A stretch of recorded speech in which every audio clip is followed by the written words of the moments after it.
Hi all. Welcome to our channel.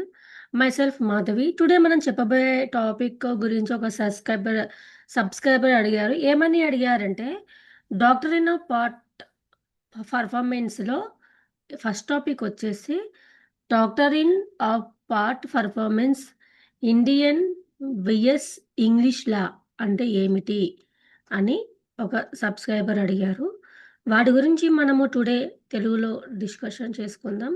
ఏంటి అంటే part performance సిద్ధాంతం అనేది ఒక సమానమైన సూత్రం. ఇది ఒక పార్టీ ఒప్పందంలో కొంత భాగాన్ని నిర్వర్తించి దానిపై ఆధారపడి వ్యవహరించినట్లయితే మౌఖిక ఒప్పందాన్ని మోసాల శాసనం కారణంగా అమలు చేయలేనిది. అమలు చేయడానికి అనుమతిస్తుంది. ఒప్పందం అధికారికంగా రాయబడకపోయినా లేదా సంతకం చేయబడకపోయినా ఒప్పందం ప్రకారం తమ బాధ్యతలను నెరవేర్చడానికి గణనీయమైన చర్యలు తీసుకున్న పార్టీలను రక్షించడానికి ఈ సిద్ధాంతం రూపొందించబడింది. స్థిరమైన ఆస్తి అంటే ఏమిటి అంటే లావాదేవీల సందర్భంలో ఈ సిద్ధాంతం వర్తిస్తుంది. ఇక్కడ సాధారణ నియమం ప్రకారం స్థిర ఆస్తికి సంబంధించిన ఒప్పందాలు రాతపూర్వకంగా ఉండాలి మరియు పాల్గొన్న పార్టీలు సంతకం చేయాలి. అయితే ఒక పార్టీ ఇప్పటికే ఒప్పందాన్ని పాక్షికంగా నెరవేర్చినట్లయితే మరొక పార్టీ ఒప్పందం ఉనికిని తిరస్కరించకుండా నిరోధించబడవచ్చు. ఫస్ట్ వన్ వచ్చేసి భారతీయ చట్టంలో పార్ట్ పర్ఫార్మెన్స్ సిద్ధాంతం అంటే ఏమిటి అంటే భారతదేశంలో ఆస్తి బదిలీ చట్టం 1882 టీపీఏలోని సెక్షన్ 53A కింద పార్ట్ పర్ఫార్మెన్స్ సిద్ధాంతం స్పష్టంగా గుర్తించబడింది మరియు క్రోడీకరించబడింది. ఈ నిబంధన స్థిరాస్తి బదిలీకి సంబంధించిన ఒప్పందాలకు వర్తిస్తుంది. టీపీఏ యొక్క సెక్షన్ 53A యొక్క ముఖ్య నిబంధనలు ఏమిటి అంటే వర్తింపు. స్థిరాస్తి బదిలీకి సంబంధించిన ఒప్పందం రిజిస్టర్ చేయబడినప్పుడు లేదా రాతపూర్వకంగా కానీ బదిలీ చేయాల్సిన పార్టీ ద్వారా పాక్షికంగా నిర్వహించబడినప్పుడు ఇది వర్తిస్తుంది. పాక్షిక పనితీరు. ఈ విభాగం ఒప్పందాన్ని పాక్షికంగా నిర్వర్తించిన వ్యక్తి ఒప్పందం రాతపూర్వకంగా లేనప్పటికీ ఈ కింది షరతులు నెరవేర్చినట్లయితే అమలును కోరడానికి అనుమతిస్తుంది. ఫస్ట్ వన్ స్థిరాస్తి బదిలీకి ఒప్పందం ఉండాలి. స్థిరాస్తి బదిలీకి ఒక ఒప్పందం ఉండాలి. సెకండ్ వన్ ఒప్పందం రిజిస్టర్ చేయబడకూడదు లేదా రాతపూర్వకంగా ఉండాలి. థర్డ్ వన్ బదిలీదారుడు ఆస్తిని బదిలీ చేయాల్సిన వ్యక్తి ఆస్తిని స్వాధీనం చేసుకున్నాడు లేదా ఒప్పందంపై ఆధారపడి ముఖ్యమైన పని చేశాడు. ఫోర్త్ వన్ బదిలీదారుడు ఒప్పందంలో కొంత భాగాన్ని నిర్వర్తిస్తాడు లేదా ఆస్తిపై గణనీయమైన మెరుగుదలలు చేశాడు. ఎస్టోపేల్ బదిలీదారుడు స్వాధీనం చేసుకుని ఒప్పందం ఆధారంగా మెరుగుదలలు చేసిన తర్వాత టీపీఏ యొక్క సెక్షన్ 53A బదిలీదారుడు ఆస్తిని బదిలీ చేయడానికి అంగీకరించిన పార్టీ ఒప్పందాన్ని తిరస్కరించకుండా నిరోధిస్తుంది.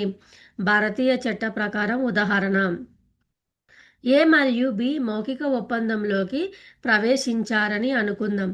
ఇక్కడ ఏ భూమి 10 లక్షలకు 10 లక్షల 10 లక్షల రూపాయలకు బికి విక్రయించడానికి అంగీకరిస్తుంది.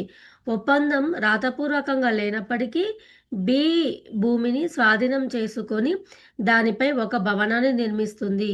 ఒప్పందంపై ఆధారపడి పనిచేస్తుంది. ఆస్తి బదిలీ చట్టంలోని సెక్షన్ 53A ప్రకారం ఏ ఒప్పందం యొక్క ఉనికిని ఇప్పుడు తిరస్కరించలేము. అది రాతపూర్వకంగా లేకపోయినా పార్ట్ పర్ఫార్మెన్స్ సిద్ధాంతం బి ఒప్పందం యొక్క నిర్దిష్ట పనితీరును కోరుకోవడానికి అనుమతిస్తుంది మరియు ఏని అమ్మకాన్ని పూర్తి చేయమని బలవంతం చేస్తుంది. సెకండ్ వన్ ఇంగ్లీషు చట్టంలో పార్ట్ పర్ఫార్మెన్స్ సిద్ధాంతం అంటే ఏమిటి అంటే, ఇంగ్లీష్ చట్టంలో పార్ట్ ఇంగ్లీష్ చట్టంలో స్థిరాస్తి బదిలీకి సంబంధించిన ఒప్పందాన్ని ఒక పార్టీ పాక్షికంగా నెరవేర్చినప్పుడు అన్యాయమైన ఫలితాలను నివారించడానికి ఈక్విటీ ద్వారా పార్ట్ పర్ఫార్మెన్స్ సిద్ధాంతం స్థాపించబడింది. అయితే ఇంగ్లీష్ చట్టంలో పార్ట్ పర్ఫార్మెన్స్ సిద్ధాంతం భిన్నంగా అభివృద్ధి చెందింది మరియు ఈ విధానం ఆస్తి చట్టం ఇతర నిబంధనలు చట్టం 1989 1989 అనగా ఇంగ్లాండ్లో ఆస్తి చట్టాలను క్రోడీకరించే శాసనంలోని సెక్షన్ 2 ద్వారా నిర్వహించబడుతుంది.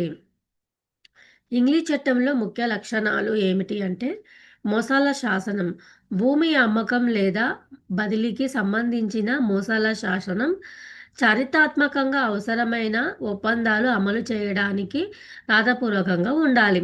పార్ట్ పర్ఫార్మెన్స్ ఒక పార్టీ ఒప్పందాన్ని పాక్షికంగా నిర్వహించినట్లయితే మరియు పనితీరు ఒప్పందానికి నిస్సందేహంగా సూచించదగినది అయితే భూమికి సంబంధించిన మౌఖిక ఒప్పందాన్ని అమలు చేయడానికి ఆంగ్ల చట్టంలోని సిద్ధాంతం అనుమతిస్తుంది.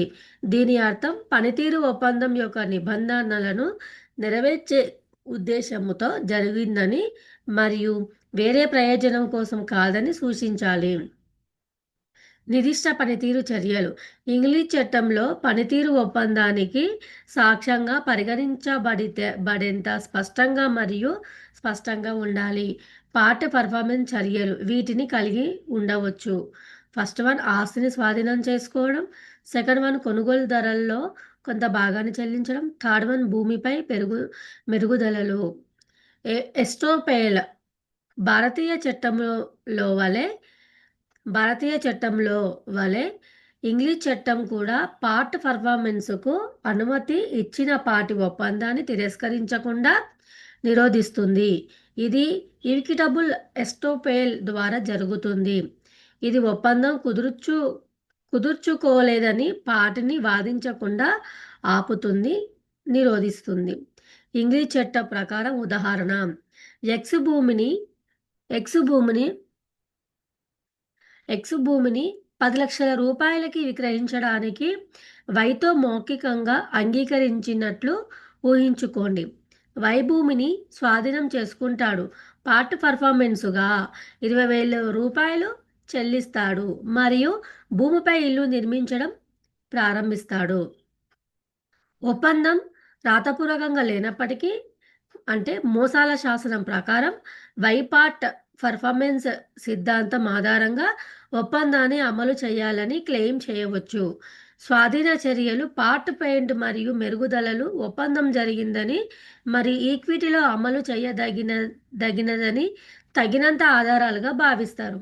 ముఖ్యమైన తేడాలు ఇండియన్ వర్సెస్ ఇంగ్లీష్ లా. కోణం భారతీయ చట్టం సెక్షన్ 53A టీపీఏ ఇంగ్లీష్ లా. కోణం ఒప్పందం మౌఖికంగా ఉండాలి మరియు రాతపూర్వకంగా ఉండకూడదు. మోసాల శాసనాన్ని ఉల్లంఘిస్తూ భారతీయ చట్టం సెక్షన్ 53 టీపీఏ ఏం లేదు, ఇంగ్లీష్ లా ఏం లేదు. కోణం పార్ట్ పర్ఫార్మెన్స్ ఆస్తిని స్వాధీనం చేసుకోవడం లేదా మెరుగుదలలు చేయడం ఉండాలి. భారతీయ చట్టం సెక్షన్ 53A టీపీఏ స్వాధీనం చెల్లింపు లేదా మెరుగుదలలు వంటి ఒప్పందాన్ని నిస్సందేహంగా సూచించే చర్యలను కలిగి ఉండాలి. ఇంగ్లీష్లా ఏమీ లేదు. కోణము ఎప్టోపేల్ భారతీయ చట్టం సెక్షన్ 53A టీపీఏ బదిలీదారుడు ఒప్పందంలో కొంత భాగాన్ని పూర్తి చేసిన తర్వాత ఒప్పందాన్ని తిరస్కరించకుండా బదిలీదారుని నిరోధిస్తుంది. ఇంగ్లీష్లా పార్ట్ పర్ఫార్మెన్స్ అనుమతించిన పార్టీ ఒప్పందాన్ని తిరస్కరించకుండా నిరోధిస్తుంది. కోణం అమలు భారతీయ చట్టం సెక్షన్ 53A టీపీఏ బదిలీదారుడు ఒప్పందం యొక్క నిర్దిష్ట పనితీరుని క్లెయిమ్ చేయవచ్చు. ఇంగ్లీష్ లా కోర్టు ఒప్పందాన్ని రాసినట్లుగా అమలు చేయవచ్చు. అది కాకపోయినా ముగింపు ఏంటి అంటే భారతీయ చట్టంలోని పార్ట్ పర్ఫార్మెన్స్ సిద్ధాంతం ఆస్తి బదిలీ చట్టం 1882 1882లోని సెక్షన్ 53A 53A కింద క్రోడీకరించబడింది. ఒక పార్టీ ఒప్పందాన్ని పాక్షికంగా నెరవేర్చినట్లయితే లిఖితపూర్వకంగా లేదా స్థిరాస్తి బదిలీకి ఒప్పందాన్ని అమలు చేయడానికి ఇది అనుమతిస్తుంది. ఇంగ్లీష్ చట్టంలో ఈ సిద్ధాంతం ఈక్విటీ కింద అభివృద్ధి చేయబడింది మరియు ఆస్తి చట్టం ఇతర నిబంధనలు చట్టం 1989 1989లో క్రోడీకరించబడింది. ఒప్పందంపై ఆధారపడటాన్ని సూచించే కొన్ని చర్యల యొక్క పార్టీ పనితీరు ఆధారంగా భూమి కోసం మౌఖిక ఒప్పందాలను అమలు చేయడానికి ఇది అనుమతిస్తుంది. ఒప్పంద మోసాల చట్టం లేదా ఆస్తి బదిలీ చట్టాల ప్రకారం అధికారిక అవసరాలను ఉదాహరణ రచన మరియు నమోదు తీర్చకపోయినా ఒక పార్టీ ఇప్పటికే ఒప్పందంలో తమ భాగాన్ని నిర్వహించడం ప్రారంభించి మంచి విశ్వాసంతో వ్యవహరించిన అన్యాయమైన ఫలితాలను నిరోధించడానికి రెండు చట్ట వ్యవస్థలు ప్రయత్నిస్తాయి. అయితే భారతీయ చట్టం ప్రత్యేకంగా ఆస్తి లావాదేవీలపై దృష్టి పెడుతుంది మరియు చట్టబద్ధమైన నిబంధనల ద్వారా నిర్వహించబడుతుంది.